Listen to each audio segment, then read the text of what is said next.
evening. I'd like to call the Board of Education meeting for Wednesday, August 19th, 2020 to order. Can we have a roll call, please? Mrs. Larson? Yes. Mrs. Evans? Here. Mrs. Witkowski? Here. Mr. Alexandrovich? Here. Mr. Lewis? Here. Mr. Gamble? Here. Mr. Sprague? Here. And I am also here. Thank you. And the meeting has been properly posted. Please rise and join us for the Pledge of Allegiance. I pledge allegiance to the flag of the United States of America and to the republic for which it stands, one nation, under God, indivisible, with liberty and justice for all.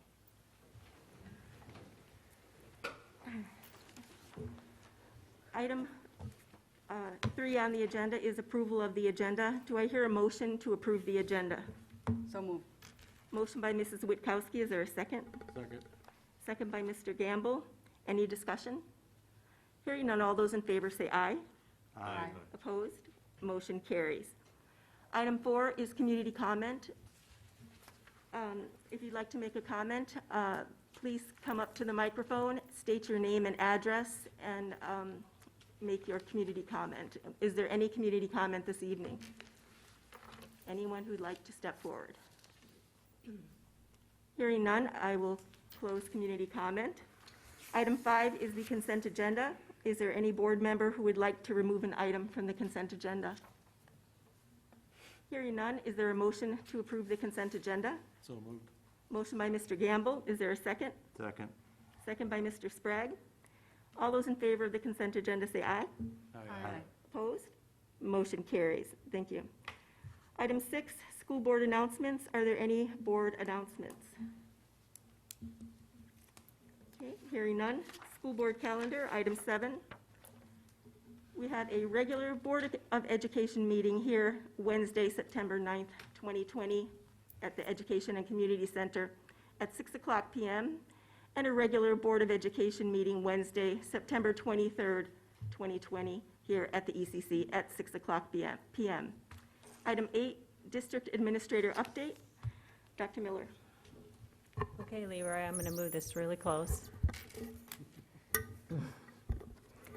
Just a few items that I have in terms of an update tonight. We are obviously returning for our plan to our return to school, planning for that. This week was our new teacher week, so we welcomed our new staff this week. Dr. Reuter spent quite a bit of time with them already.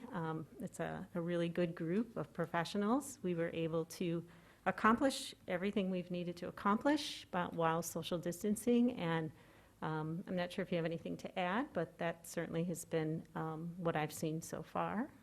Yeah, I'd just say it's a very enthusiastic group. Our principals did a great job hiring under different conditions this last spring and through the summer, and all of our 40-plus new teachers are excited to be part of our community and organization. Thank you. Our returning staff will be with us starting next Tuesday. They'll be involved in professional development all of next week. That will occur for the most part virtually. We'll have perhaps small groups of teachers together, but for the most part, everything will be done virtually. Each of our teachers will be preparing a 2 to 3 minute video to provide to families so that the children are able to meet their teachers. So they'll be working on that. We won't have the traditional open houses where we have large groups of people in our buildings. So we're making sure that our teachers do reach out to each individual family so that they can get to know the teacher and learn more about the classroom routines. We're continuing to work regularly with the Franklin Health Department. I have currently about 3 meetings a week with the Franklin Health Department and our school nurses. We are working on metrics that we will use once we return to school to close school if necessary. We intend to send that information out to our families early next week. I'm excited to share that our Pleasant View project is well underway. For those of you who are unaware, we are remodeling Pleasant View so it has a secure office. It is the only school in our district where you have to actually enter the school to get to the school office. So that project is moving along really well. We have the office space being moved to the library currently. A classroom space has been converted to the office. The drywall is up now. And there's a number of things that have occurred just outside of the building as well. So we're really excited about that process and the outcome of that.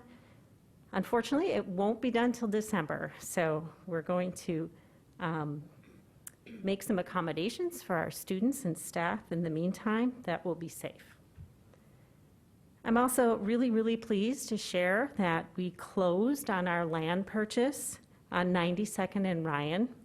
The district purchased 227 acres of land for future schools. And finally, we're preparing for the demolition of the Luxembourg buildings outside next to us here, the greenhouses have been sold to someone who plans to repurpose them, so we're happy about that. So those are just a few of the updates.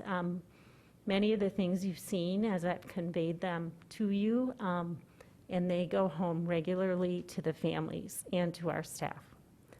So that would conclude my update. Thank you. Are there any comments from the board members? Thank you, Dr. Miller.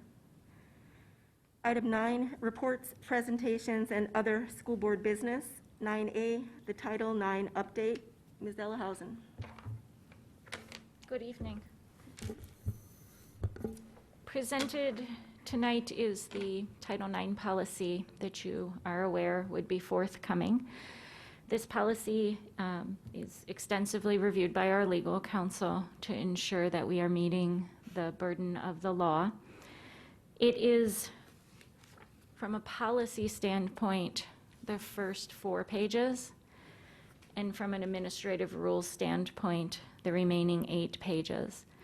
The components of it are really in the arena around student non-discrimination, anti-harassment, and anti-bullying as one policy.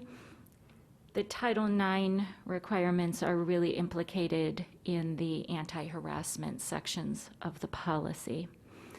So when you take a look at it, know that there is extensive training that has to be done by our Title IX officers, our investigators, and any decision makers in the policy that have just begun from legal counsel and school boards to ensure that we are trained appropriately.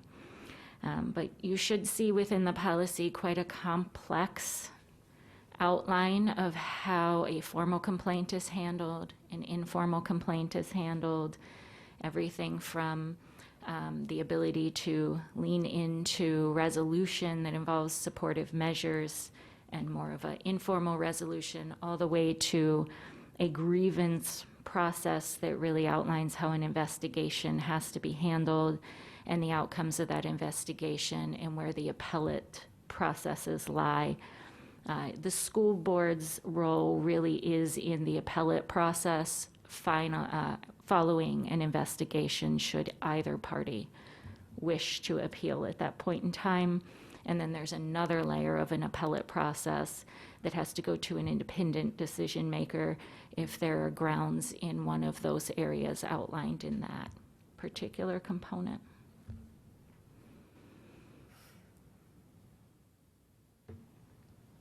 If you have any questions, I'm sure we could attempt to handle them.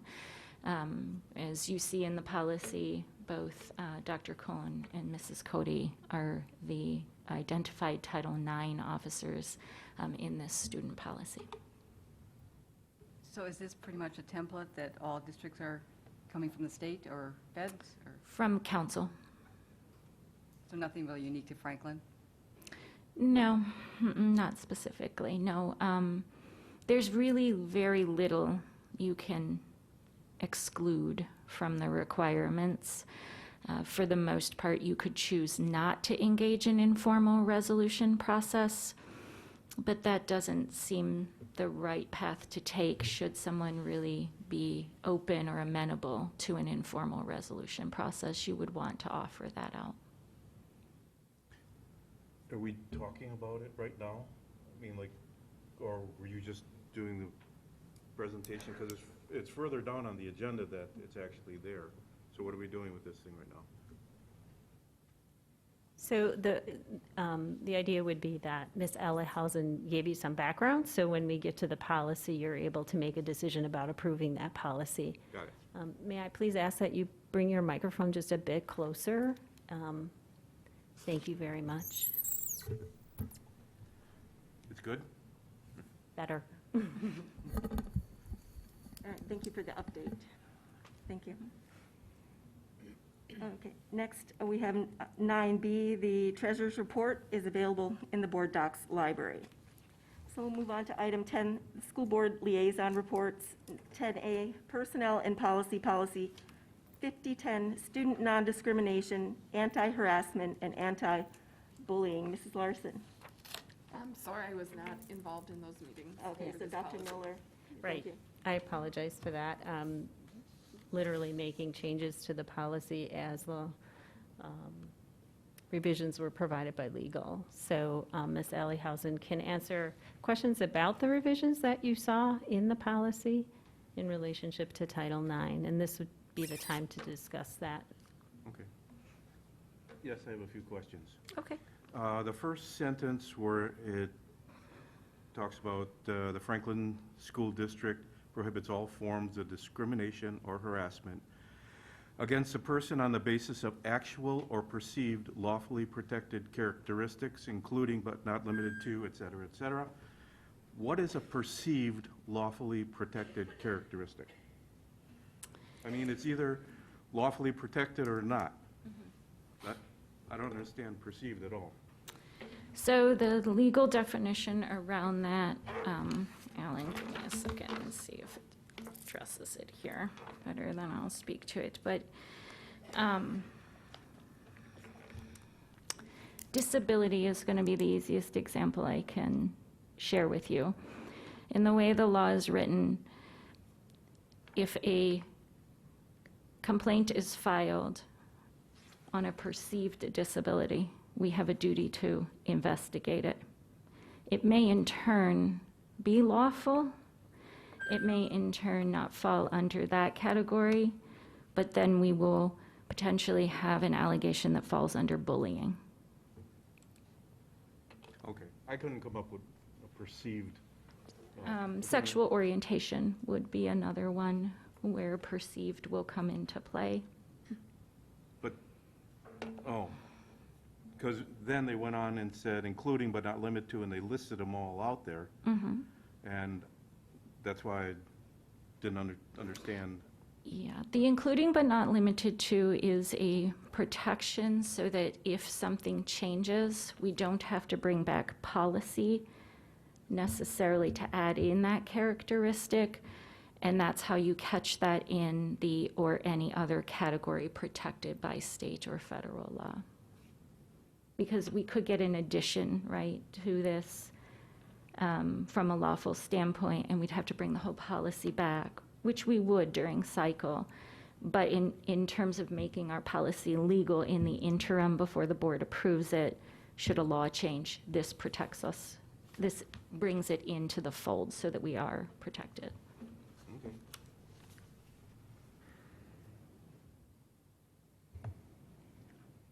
Any other questions? Yes. Towards the end of this,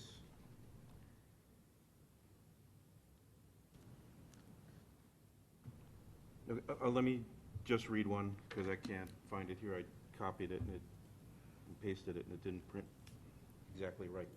Anyway, any student who engages in sexual harassment, discrimination, bullying, or retaliates against another person because of sexual harassment, etc., report, or participation in an investigation is also subject to immediate discipline up to and including suspension and expulsion.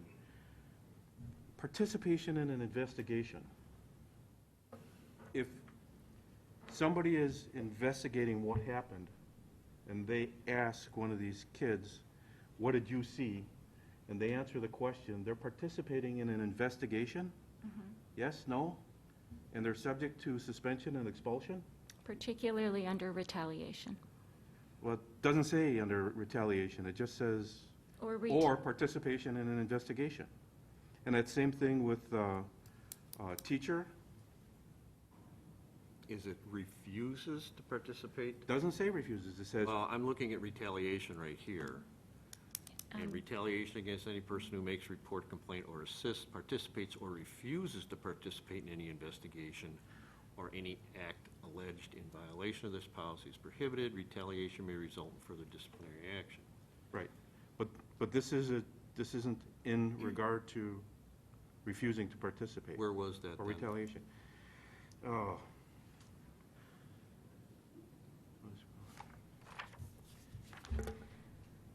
So can I help with the sentence structure? Because I understand what you're asking. Yeah, Any student who engages in sexual harassment, discrimination, bullying, or retaliates from that participation in the investigation is really where that comes into play. And Mr. Lewis, you're not wrong, though, too. Cooperation is an expectation, as is providing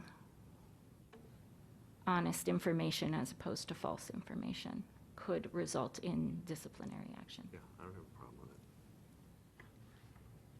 so, What it's saying, I think, based on what Valerie just said, if there's retaliation as a result of the investigation, is that what it's getting at? Is that where it was from? it might be, but it talks about participating in an investigation. And if somebody asks you a question and you answer it, you're participating. Well, I know, Alan, but unless you can quote the exact, you may be taking it out of context.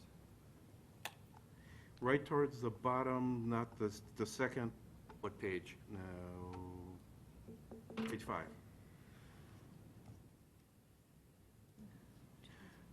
Under, Prohibited contact. Prohibited conduct. Prohibited conduct, the third paragraph.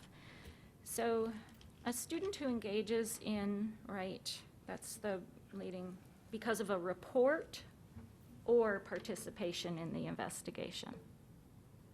So it's saying, you know, whether they file the report, because you can have the complainant who's filing the report, and then you might have others that are brought into the investigation that might be witnesses to. They're more your participants. If any of them are bullied, harassed, or retaliated against, that can cause another investigation that then might lead to discipline. That's really what that's talking about.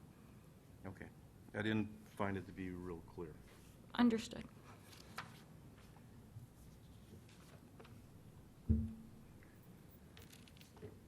Any other questions?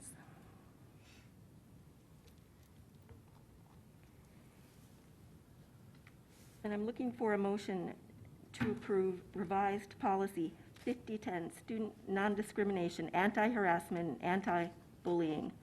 So moved. Motion by Mr. Lewis, is there a second? Second. Second by Mrs. Witkowski. Is there any discussion? I would just like to say that I think this policy is a good policy, and it's, you know, it's a mandated policy, the majority of these changes, but I just think that as a district, after attending so many conferences where I attended sessions on sexual harassment and topics like that, that as a district, we need to do all we can to not provide opportunities for employees to be alone with students. So we have to deal with situations like this. And I just think it's really important that we do that. And I just wanted to make that comment. And that's all I have to say. Any other discussion? Hearing none, all those in favor say aye. Aye. Opposed? Motion carries. Thank you. Thank you. And then the next is 10B, Personnel and Policy, Policy 8610, filling school board member vacancies. Dr. Miller? So we will very, very soon have a vacancy on the board, and that prompted me to take a look at our policy and refer to statute with regard to the procedures for filling that vacancy. So what I discovered was that under the law, you as a board need to attempt to appoint someone to that vacancy. So you have 60 days to do that. The other addition to this policy is that if after that 60-day period you haven't filled the position, within 45 days, you can attempt to do it again. So you can repeat the process as many times as you'd like to fill the position, as long as you're staying within that time frame. So the remainder of the policy was unchanged. So I can answer any questions about that. Although we're talking about appointing a successor, it doesn't state the period of time in which the person will be appointed. Is it going to be a 3-year term, or the remainder of the term of the person who's leaving? It's to the next election, to the time in which the next election would be held. So, gets a little complicated, but if the person's in the last term of their service to the board, and the vacancy is, I gotta get this right, between spring and November, the successor would be elected in the spring. Okay, and then they'd be elected for a 3-year term. Yes. Does anybody see a problem with, depending on when a person leaves? Right now, you have, over the 3 years, 2 people, 3 people, and 2 people up for election. And depending when they leave, it could turn out to be 2, 4, and 1, It could. 2, 5, and 0 in time. Is that any kind of a problem? So the number of board members that are Are up being for election elected will at any change. one time, Yeah. I don't How know is if you that have a possible, though? response to Because that. there's, no, How does that change? no, yeah. Sure. When Menashka left and Larry was brought on, she was there with me, Deb, and herself. When she left, it was not then Debbie and I, and Larry is with a different group of 3, and depending on how that shakes out, it could move to 4. Well, but if we appoint an individual to fill the remaining term of the person who leaves, No, it's not that. It As is. Judy just explained, they're appointed until the next election, and then they're up for 3 years. Then they have to Oh, I run. gotcha, I gotcha, I They gotcha. essentially have to run to be elected for the board, to the board. in But this that same case, it's a position- moot point. That same position would have been up for she would have been up for election anyway. Yeah, it's, in this In case, this it's a particular moot point, case. yes. But that's not always going to be the case. In Part C, though, it says if the vacancy occurs in the office not in the last year of his/her term after the last Tuesday and before the next spring election, the successor shall be elected at the second following spring election. Right. So that would solve that problem. So that solves that problem. So in other words, you're appointing somebody to complete the term of the individual. Yes. I understand, but I also know that we did switch from 3 to 2, another group of 3, so it could happen again. I just wonder if anybody gave that any thought or sees it as a problem. If we don't see it as a problem, move on. But it would never happen that it would switch to 4 or 1. It just happened that way that year, but it would never do that because of this clause here. It's the same clause we had then. And it switched from 2 to 3. I think it was just the time of year Right. she left. She left it was after November, it was a very strange time of year. I don't remember, but her husband took the job in Florida, and yeah, she had to leave. But this follows statute. Before it didn't. There was our policy didn't follow the statute regarding my situation. Okay.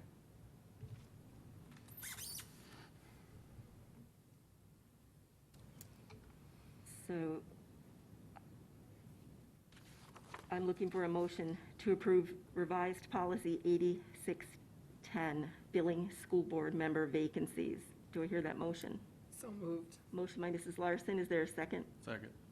Second by Mr. Gamble. Any discussion on the motion?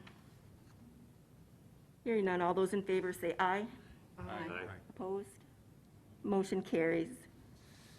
Thank you, Dr. Miller. Item 10C, Board Liaison Reports. Do we have any reports? I will say that I have been participating in the SWSA. They've had opportunity to converse with Children's Hospital. I think Judy has also been on those calls. And they have two doctors that are answering questions and providing the latest information on what they have. So it's another way of keeping current. And they definitely do identify their role different from the public health role. So it's been informative. There's one more scheduled. Thank you. Any other reports? All right. Item 10D, School and Community Engagement Reports. Do we have any of those? Okay, thank you. Item 11, School Board Meeting Debriefing. Any comments? All right. Future agenda items, item 12. We have a summer school report, which will be at the next board meeting on September 8th, 2020. And I'm looking for a motion to adjourn. So moved. Motion by Mrs. Larson, is there a second? Second. Second by Mrs. Witkowski. All those in favor say aye. Aye. Opposed? Motion carries. We are adjourned at 5:57 PM.